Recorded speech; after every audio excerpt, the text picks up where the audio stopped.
araw po sa ating lahat. Ako po si Emmanuel O. Alejandro. Ito po ang aking daily devotion para sa ngayong July 15, 2024. And for today po, it is Monday. Which means na meron na naman tayong panibagong theme for our daily devotion na maglalast for the whole week. For this week, we will be talking about my whole family, our whole family for Christ.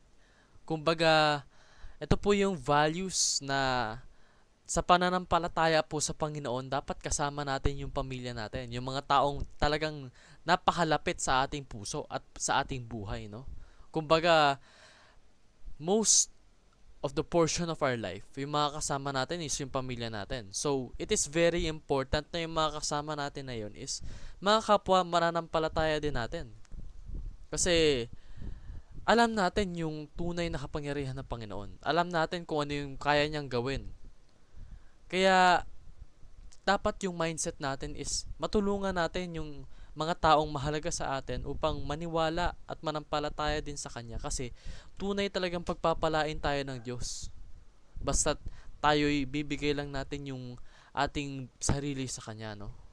So, specifically for today, ang pag-uusapan natin is all about serving the Lord as a family. And may hinuha po natin ito mula sa Joshua chapter 24 verse 15 na bibigyan ko lang po kayo ng onting context. Ito po is yung about sa huling mga letters or huling mga salita mula kay Joshua. And during this time kasi na sinulat to, ito yung oras na mga panahon na nabalik na sa mga Israelita or nakapunta na yung mga Israelita sa promised land sa Israel, no? And sabi nga po rito, but if serving the Lord seems undesirable to you, then choose for yourselves this day whom you will serve, whether the gods or your ancestors served beyond Euphrates, or the gods of the Amorites in whose land you are living. But as for me and my household, we will serve the Lord. Sa Tagalog, at kung ayaw ninyong maglingkod kay Yahweh, pumili kayo ngayon kung sino ang inyong paglilingkuran. Ang mga Diyos na pinaglingkuran ng inyong mga ninuno sa Mesopotamia, o ang mga Diyos ng mga Amoreo na sinasamba dito sa lupaing inyong tinitirhan.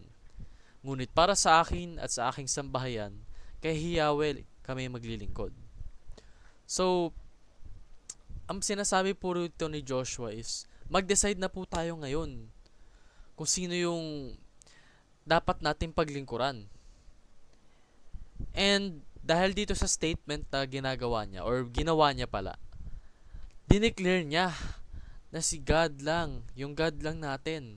Siya lang ang tanging nag-iisang Panginoon. And siya lang ang ating dapat bigyan ng pagpupuri at pananampalataya.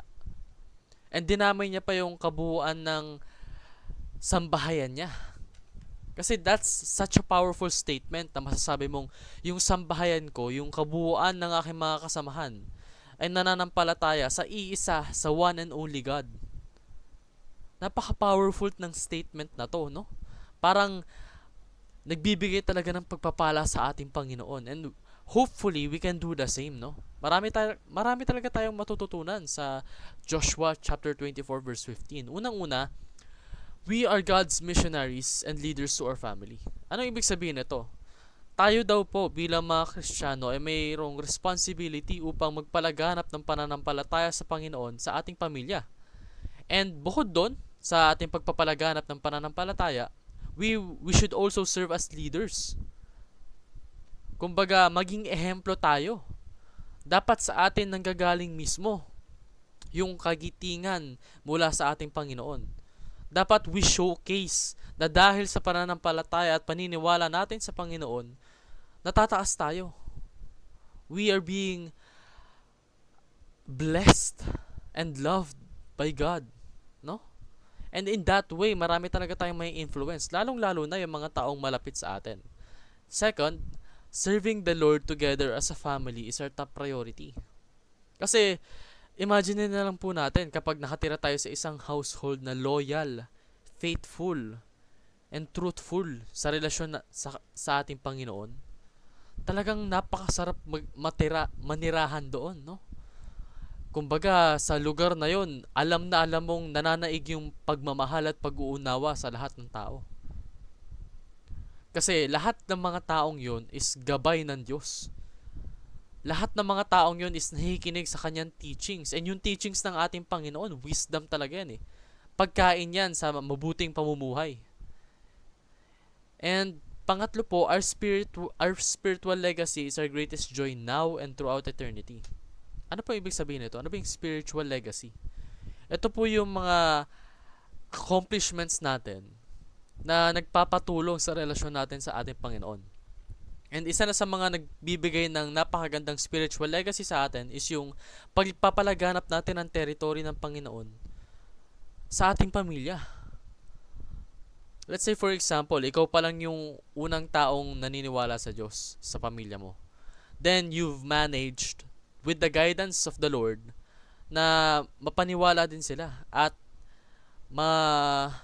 mabigyan sila ng bagong perspective para tignan sa ating Panginoon, and mula dun sa mga actions mo, nagkaroon sila ng faith. Napaka-enriching yun sa soul natin. Yun ang tunay na nagpapayaman sa atin. Ang yaman na hindi makukuha ng kahit sino man at hindi kukupas kahit gaano man katagal yung panahon na lumipas. That is eternal wealth. Yung spiritual legacy natin, no? And yun ang mahalaga talaga sa pamumuhay natin sa mundong ibabaw. So, paano nga ba natin to ma-achieve yung spiritual legacy ng inaasam-asam natin? Unang-una, let's start praying for the salvation of each of our family members. Kasi, family natin sila eh. Kadugo natin yon, literal. Therefore, we should put them in a position wherein they are saved through grace by faith. Dahil sa awa at habag ng ating Panginoon, ligtas po natin sila. Let's start praying for their safety, their salvation. And let's also share the gospel with our family, no? Kasi isa yun sa mga pinaka-powerful methods upang mapalaganap yung faith natin sa ating Panginoon. Kasi ako personally, nung una kong narinig yung gospel mula sa church, namangha ako eh. Kasi yung wisdom na nakapaloob sa kada katuruan sa Bible, talagang nakaka-enrich. Talagang mapapaisip ka na, ito talaga yung tamang way of thinking. Ito yung magpo-prosper sa akin. Ito yung magbibigay sa akin ng daan upang maging matagumpay ako sa lahat ng ventures ko sa buhay, no? And kapag ginawa po natin yung pag-share na yon sa ating family, lalong-lalo na kung empowered tayo by the Holy Spirit, ang tanging magiging resulta lang nun is good. Yun lang talaga eh. And pinakamahalaga po, let's serve the Lord and lead our family by example. Kumbaga, pagsilbihan natin yung Panginoon habang pinapakita natin kung ano yung tunay na ginagawa ng Panginoon sa atin. Kasi kapag nakikita ng mga pamilya mo na umuusad ka sa buhay, nagiging mature ka na, yung growth mo talaga spiritually, mentally, physically, nakikita nila, may isip nila na ay, ganun pala talaga kapag naniniwala at nananampalataya ka sa Panginoon. Diba napaka-powerful? Kumbaga nai-influence mo talaga sila. So lead by example. Susunod ka ba sa taong hindi naman marunong mag-prosper sa buhay? Hindi. Susunod ka sa taong successful. Sa alam mong nakamit niya yung tagumpay dahil sa pagsisikap niya at gabay ng Panginoon.